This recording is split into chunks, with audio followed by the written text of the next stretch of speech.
Welcome back to our class, Genesis, the conflict over creation. We're glad that you joined us to study how to handle and carefully interpret the opening chapters of the book of Genesis. Our instructor is James Rochford. What is the scientific evidence for an old Earth and an even older universe? To put this frankly, the evidence is overwhelming, and it comes from several independent fields of scientific study.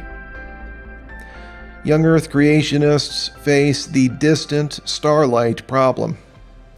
Astronomers estimate that there are anywhere from 100 to 200 billion galaxies in the universe, and each galaxy averages roughly 100 billion stars. If all of these were within 6,000 light years of the planet Earth, we wouldn't have a night sky due to being bombarded with this much light. But worse than that, the gravitational attraction would collapse the universe in upon itself. I would have to be convinced. Now, I am not saying the stars are not billions of light years away. They probably are. I just think it is hocus pocus to say we can measure those distances because we cannot measure those distances. Yes, we can. Secondly, we do not know. Astronomers can accurately predict and measure the distance of stars through several different methods. The parallax effect can measure stars that are 3,500 light years away. The Doppler effect measures stars that are millions of light years away.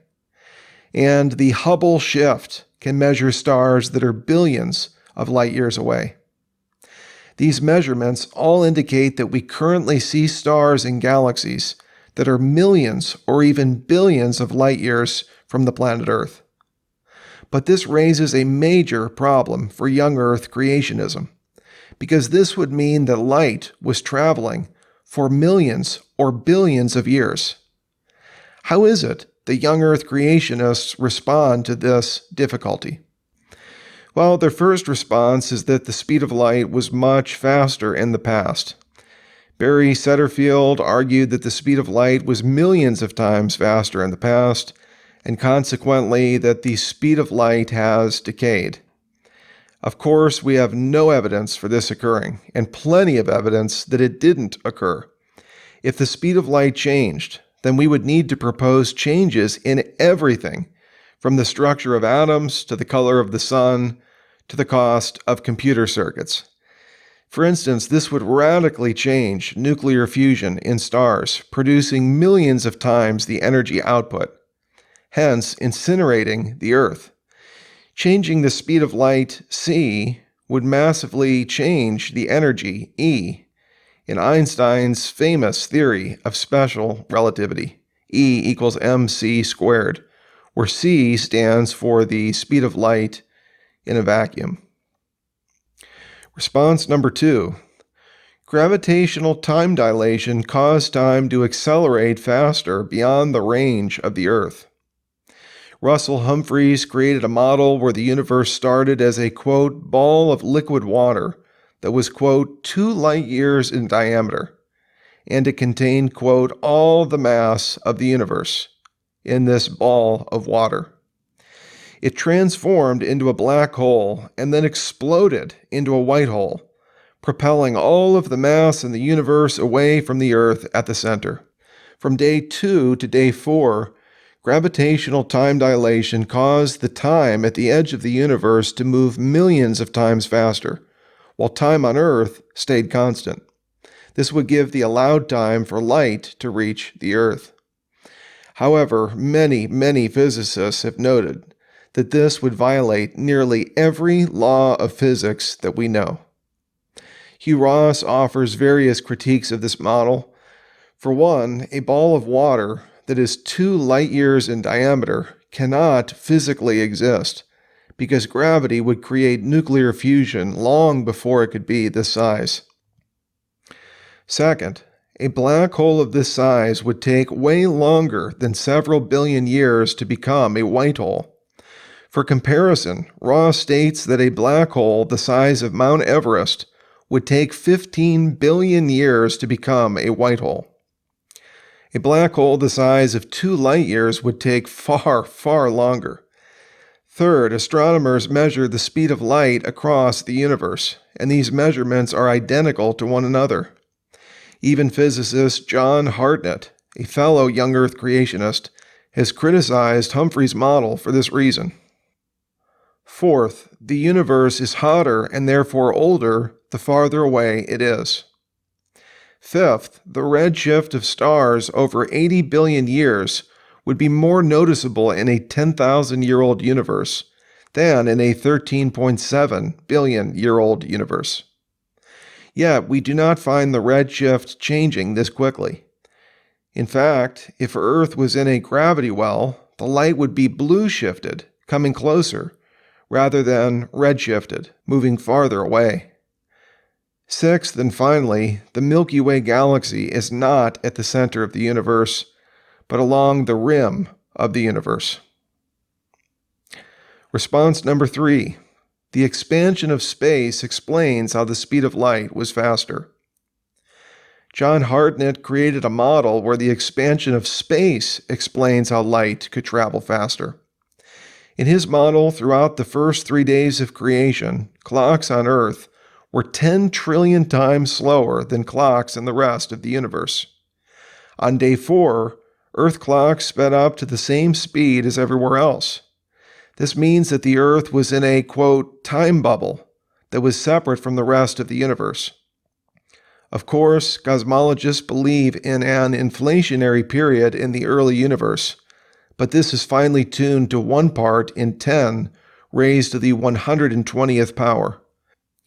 The model that Hartnett proposes breaks this finely tuned physical constant. Response number 4. God started the light particles in transit 10,000 light years away. Duane Gish believed that God started the photons of light in transit to the Earth, roughly 10,000 light years away. This raises, of course, theological problems for God, namely that God is deceiving us. That is, we currently observe stars that never existed, only the photons that existed 10,000 light years away. Response number 5. Light moves infinitely fast in one direction. Jason Lisle correctly notes that it is impossible to have perfectly synchronized clocks in 2 places at once, because clocks in motion measure time at different rates, based on Einstein's theory of relativity. Therefore, scientists measure the speed of light from the same clock, sending out light to a distant mirror and measuring the time of it in a round trip.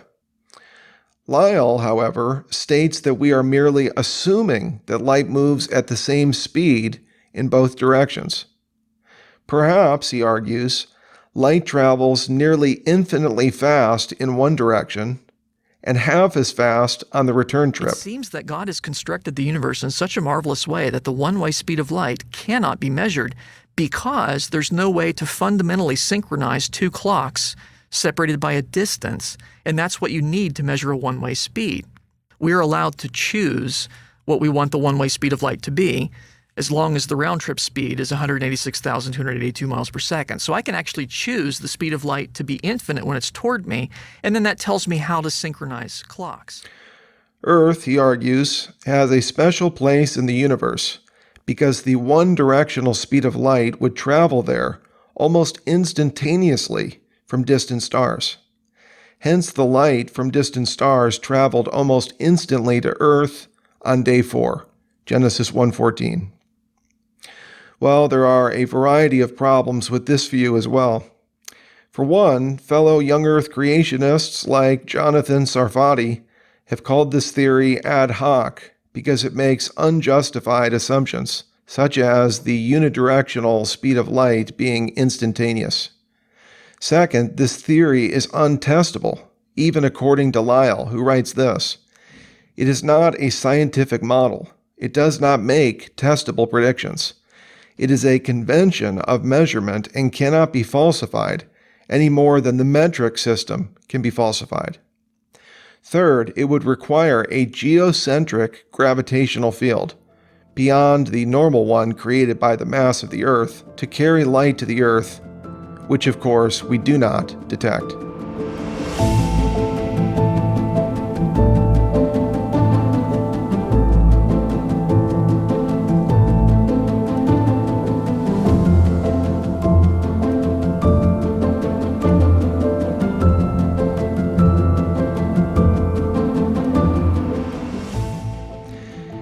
varves are couplets, or bands as they're called, of coarse and fine strata in rocks.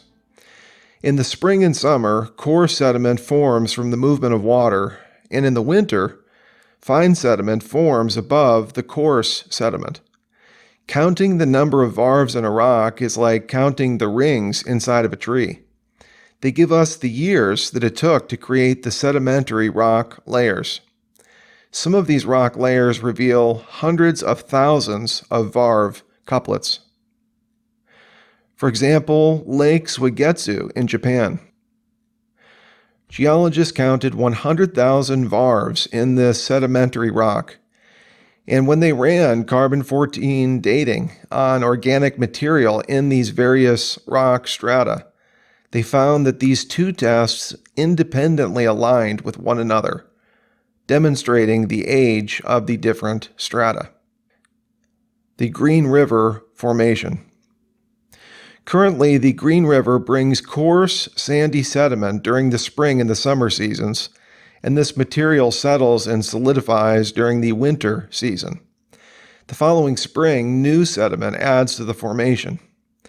Well, the Green River Formation stretches over 40,000 square miles in Wyoming, Colorado, and Utah, and contains somewhere between 4 million to 7.5 million varves, or couplets of light and dark sedimentary rock.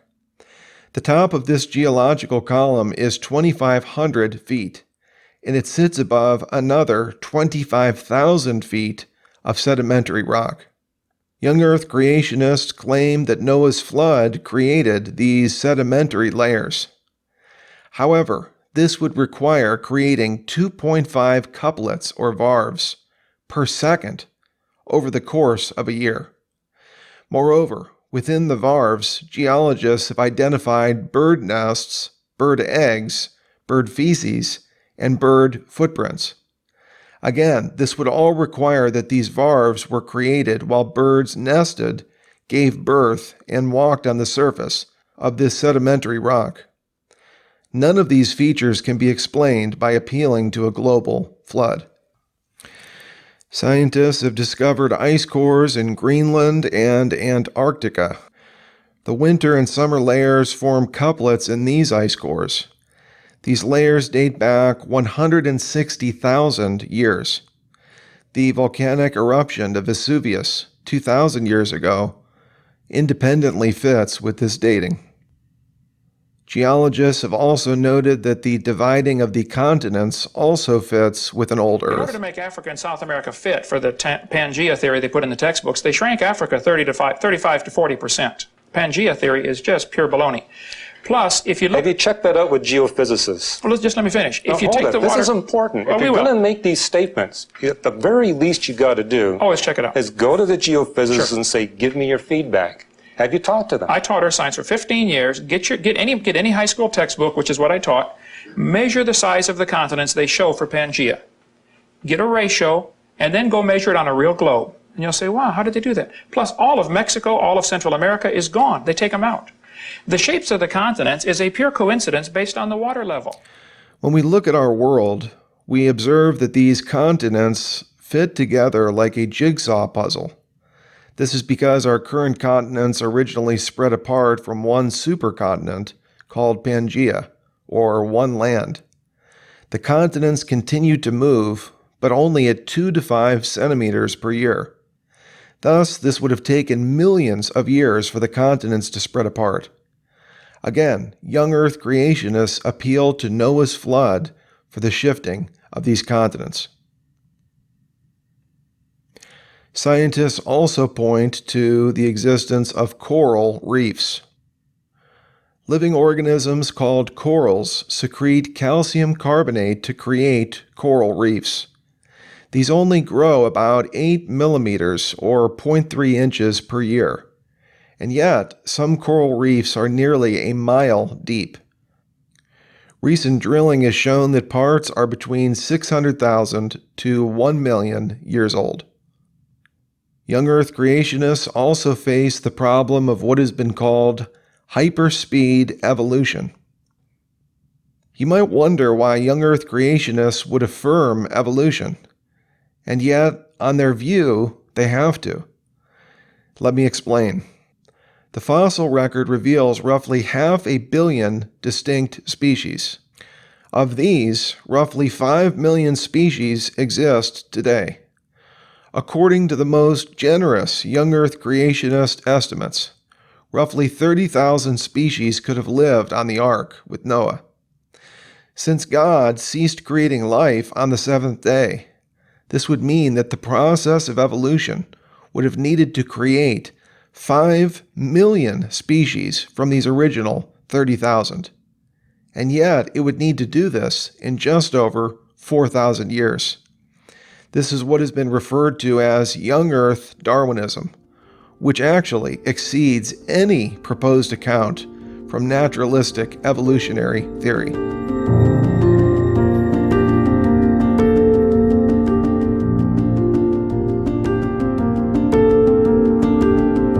Scientists also appeal to radiometric dating. Scientists can measure the half-life decay of radioactive material in rocks. The atoms of the original element, which is called the parent element, decay into atoms of lighter elements, which are called the daughter element. Time can be measured by the decay of the original element into the daughter element, which have individual half-lives to measure their decay. These decay at the same rate, even if they are exposed to heat, to cold, pressure, vacuum, acceleration, and even strong chemical reactions. There are roughly 40 techniques that each use a different radioactive element, and all generally agree that certain rocks on Earth are billions of years old. Therefore, in order to overturn this evidence, all 40 of their half-lives would need to be changing in perfect harmony with one another, synchronized with one another. Yet, this is absolutely unbelievable to assert that all of the different radioactive elements would be decaying at exactly the same rate in synchronicity with one another. In addition, we find that none of the younger isotopes currently exist on Earth, which is precisely what we would expect, that these would have decayed already into daughter elements. However, astronomers do detect these radiometric elements in stars younger than our Sun. Dr. Roger Wines, who worked at Caltech's Division of Geological and Planetary Sciences, writes this: over 1,000 papers on radiometric dating were published in scientifically recognized journals in the last year, and hundreds of thousands of dates have been published in the last 50 years. Essentially, all of these strongly favor an old Earth. Now, how do Young Earth creationists respond to this? Response number 1. The decay rate was faster earlier in history. Now, this is just simply unfounded. For one, astronomers directly observe radiometric elements as they existed billions of years ago. Moreover, a faster decay rate would completely obliterate life on Earth. For instance, the weak nuclear force coupling constant would destroy most elements on the periodic table, leaving only hydrogen. Response number 2. The decay of helium leads to a contradictory result with zircon crystals. Young Earth creationists argue that if the Earth was billions of years old, then helium would have diffused out of these crystals, and also there is too little helium left in the atmosphere.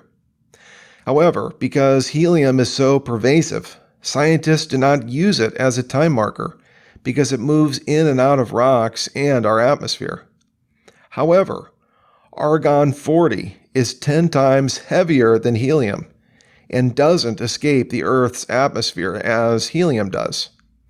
The amount of argon-40 is consistent with a 4.5 billion year old planet. Testing zircon crystals with lead gives even further consistent results. Lead comes from radiometric decay.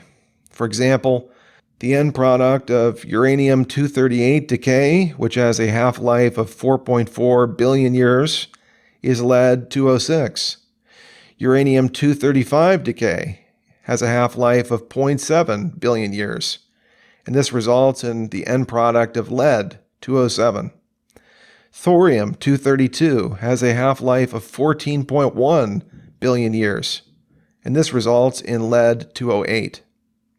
Therefore, any sample that contains these uranium and thorium isotopes and the 3 different lead isotope end products gives an investigator 3 independent tools for determining its age. When we study zircon crystals with uranium, thorium, and lead, these all date to 4 to 4.4 billion years old. There are examples of radiometric dating that show the measurement is flawed.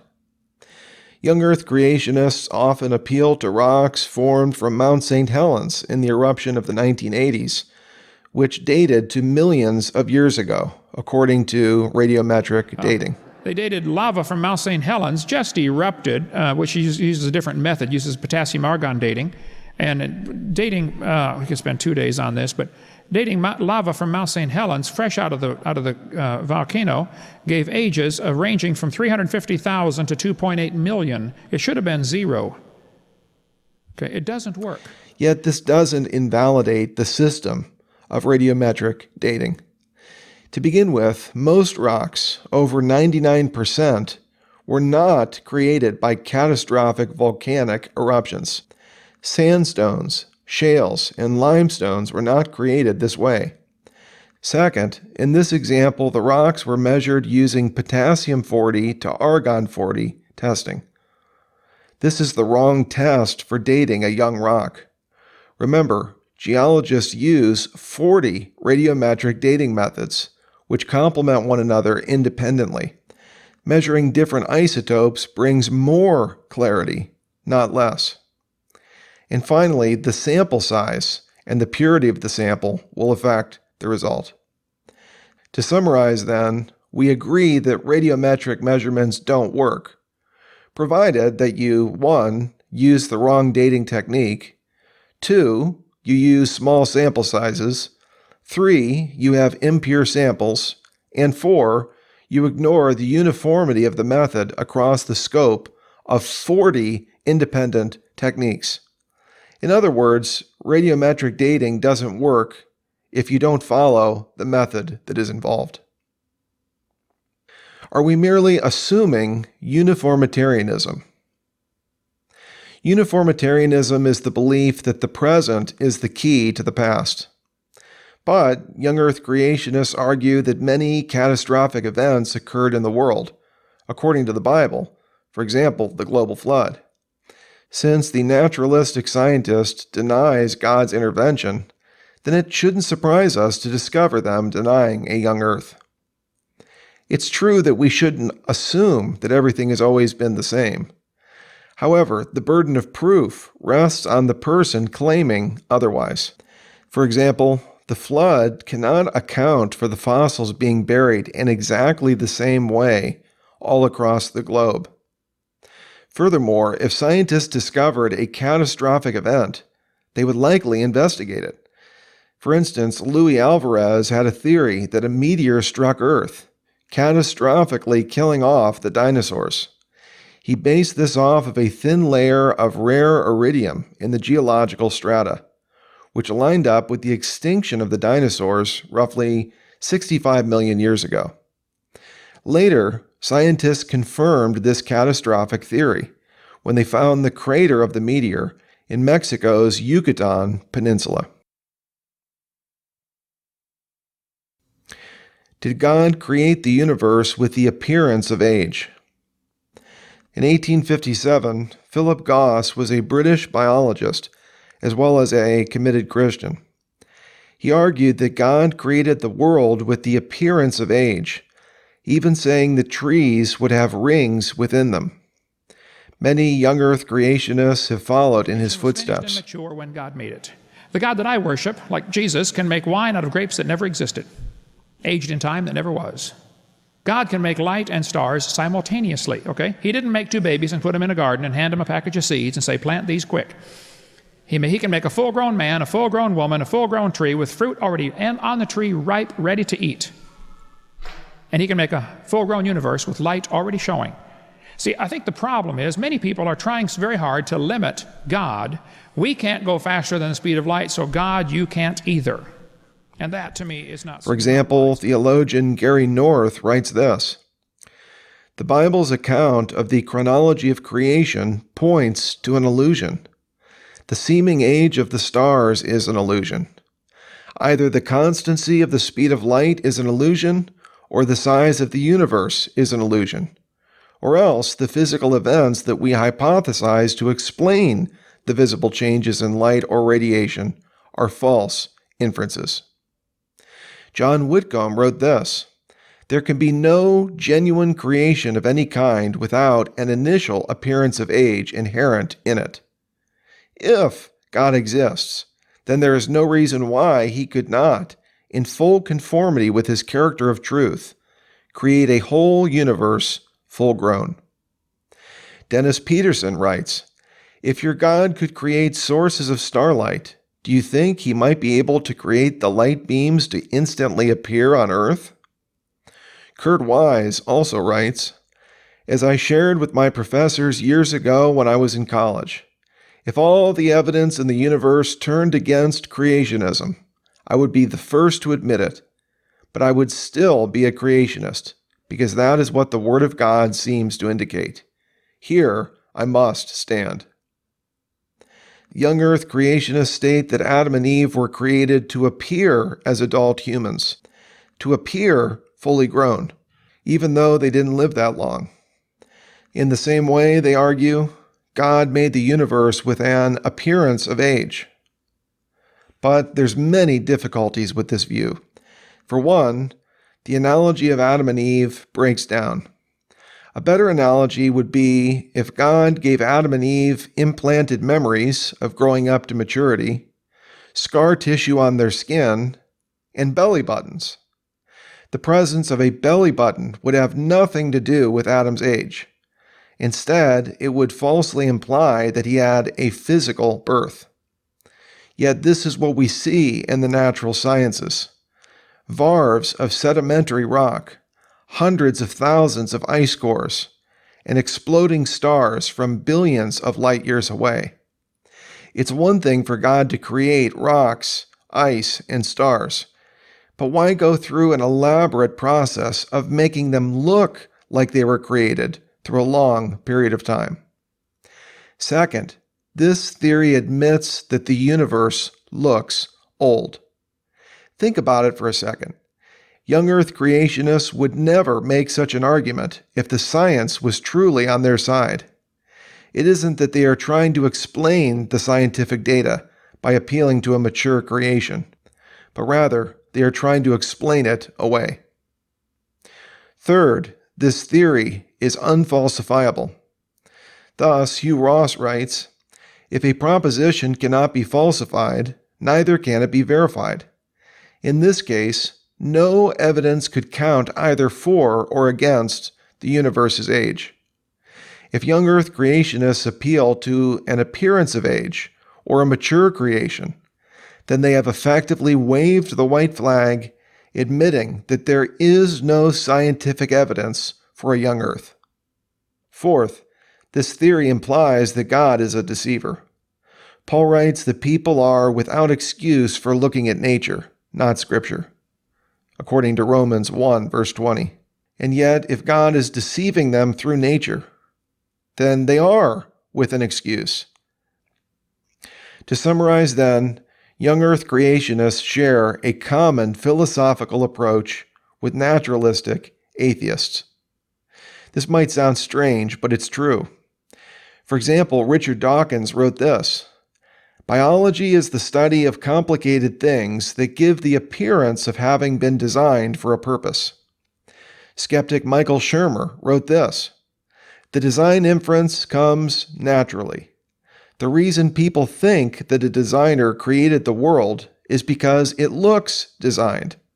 I think we should quit tiptoeing around this inference and admit that life looks designed, because it was, from the bottom up, by evolution." Similarly, young Earth creationists approach the sciences with the view that the Earth only appears old. They're looking at the evidence, the observations, through glasses of their own making, their interpretations. Well, as Christians, we need to put on biblical glasses. We can see that the scientific evidence, the observations in the real world in real time, confirm what the Bible already declares about the age of the world, the age of the earth. Yet I'm sure you can see the difficulty here. The atheist is saying that the Earth looks designed, even though they know that it wasn't, because of a philosophical presupposition. Similarly, young Earth creationists say that the Earth looks old, even though it isn't, because of a philosophical and theological presupposition. And yet, how do we know that these presuppositions are correct? As we have seen, the biblical data show that there are many different ways to interpret the early chapters of Genesis. Is belief in an old Earth a scientific, global conspiracy? Many Christians have bought into a conspiratorial view of the modern sciences. However, there is one factor that should get them to question this perspective: money. If young Earth creationism could account for natural events better than the current paradigm, this would surely be lucrative, and investors would race to adopt their views. Consider one example: oil. Oil is usually found in deserts or Arctic areas. This is because the movement of plate tectonics determines the location of oil and gas reservoirs, and this is the best key we have to understanding why deserts and Arctic areas seem to hold the largest hydrocarbon reserves on Earth. The shifting of plate tectonics created pressure cookers, you might say, to turn organic matter into oil and gas. Yet, young Earth creationists state that the continents moved because of the flood, rather than the slow shifting of plate tectonics. If the young Earth creationist model was correct, scientists would quickly adopt it. Why? Well, because it would create profit for investors. David Snoke writes this: if young Earth science made better predictions than old Earth science of where to find oil, I am convinced that the industry would embrace it in an instant. Furthermore, scientists have observed an old Earth in interdisciplinary fields of science. For example, animal biology, marine biology, chemistry, physics, geology, and so on it goes.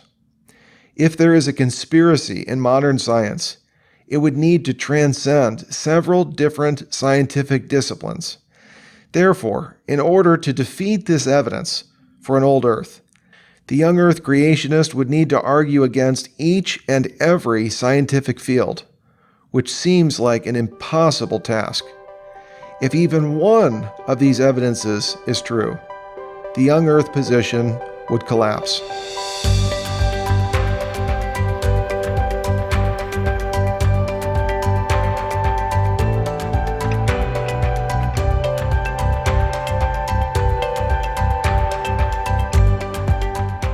Is there scientific evidence for a young Earth?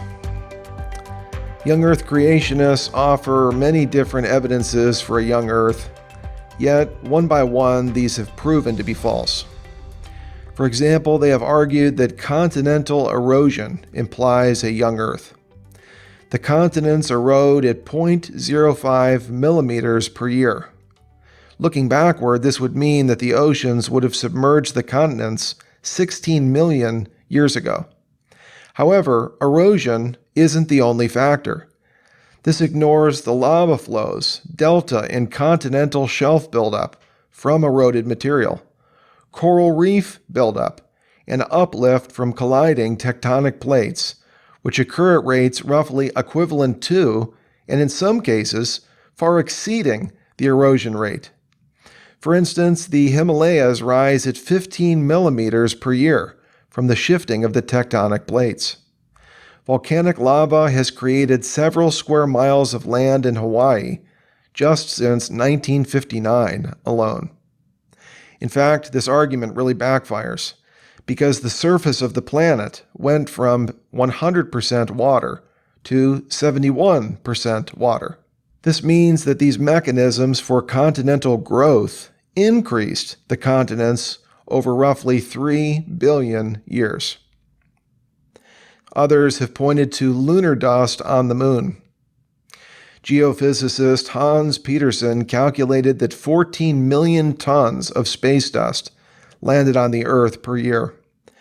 After analyzing the differences between the gravity and mass of the Earth and the Moon, he calculated that the Moon should have 35 feet of meteorite dust if it was really 3.5 billion years old.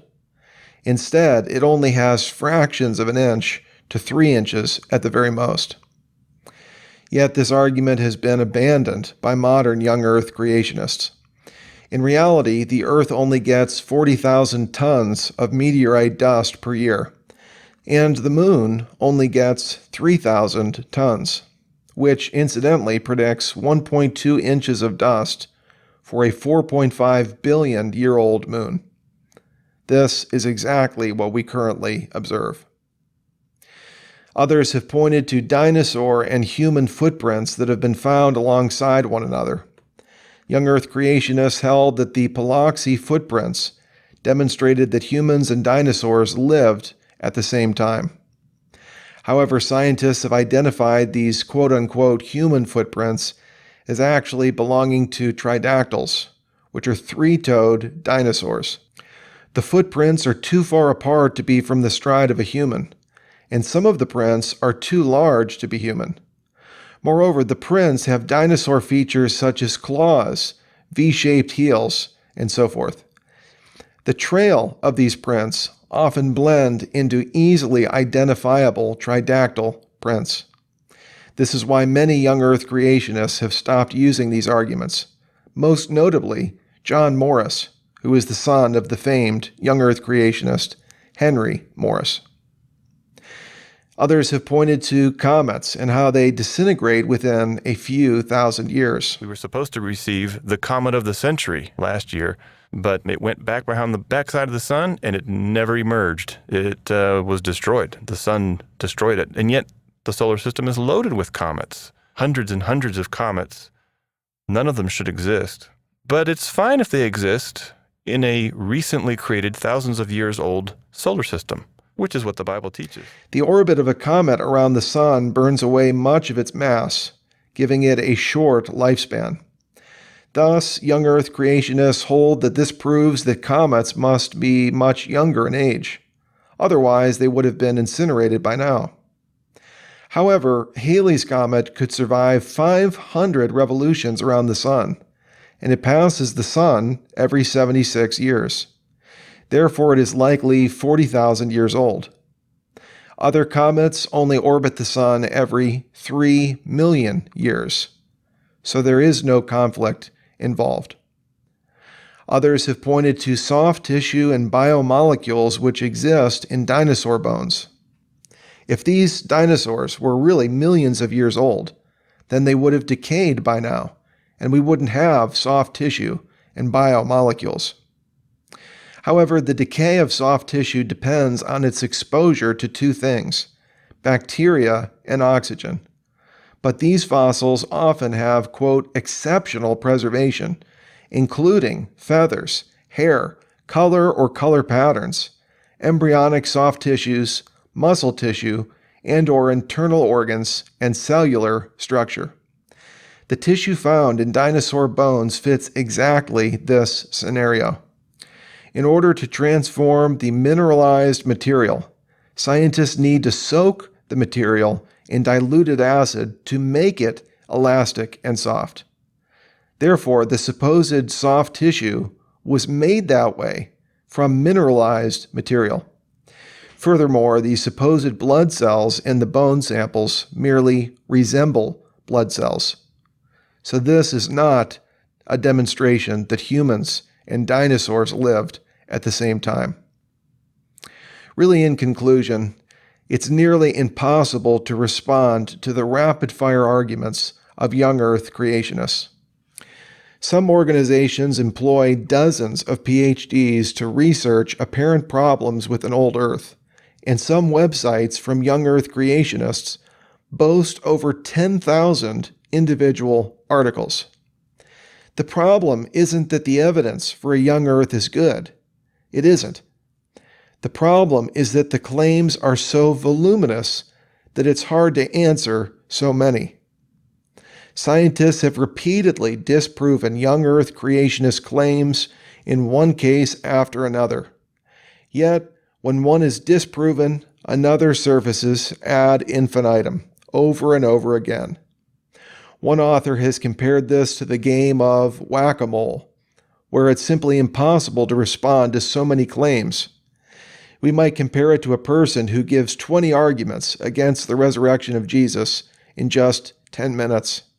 But then he expects you to answer all 20 arguments in the same amount of time. Debaters refer to this as the machine gun tactic. It's simply impossible to answer accusations as quickly as the person can make them. Many young Earth creationists admit quite plainly that the natural sciences point to an extremely ancient universe. We have great admiration for the intellectual integrity of Paul Nelson and John Mark Reynolds when they wrote this. Natural science at the moment seems to overwhelmingly point to an old cosmos. Though creationist scientists have suggested some evidences for a recent cosmos, none are widely accepted as true. It is safe to say that most recent creationists are motivated by religious concerns. As it is now interpreted, the data are mostly against us. Well and good. We take this seriously. Eventually, failure to deal with that data in a recent creationist scientific theory would be sufficient reason to give up the project. We think, however, that progress is being made. Recent creationists should humbly agree that their view is, at the moment, implausible on purely scientific grounds. Those who believe in an apparent age or a mature creation also admit that the scientific evidence strongly favors an old Earth. Otherwise, they would never make such a claim. Furthermore, young Earth creationism creates unnecessary barriers for belief. To put this frankly, this perspective is embarrassing to Christianity. To be clear, we are not saying that people are embarrassing. Young Earth creationists are brothers and sisters in Christ, and many are faithful and loving servants of Jesus. Rather, we are saying that this viewpoint, this perspective, is an embarrassment to the Christian worldview. If non-Christians see Christians as being undependable when we interpret scientific reality, then why would they trust us when we share about spiritual reality? If you are a young Earth creationist, I would implore you to at least be open to reconsidering your view. The souls of lost people literally hang in the balance. Are you so certain about your perspective that you are willing to risk creating unnecessary barriers for non-Christian people? Are you so certain about your interpretation of Genesis 1 that you would risk creating unnecessary barriers for belief? Instead of dogmatism on this issue, I would like to suggest another approach. We should hold firm to what the Bible says clearly, but we should be open to various views on matters that are unclear.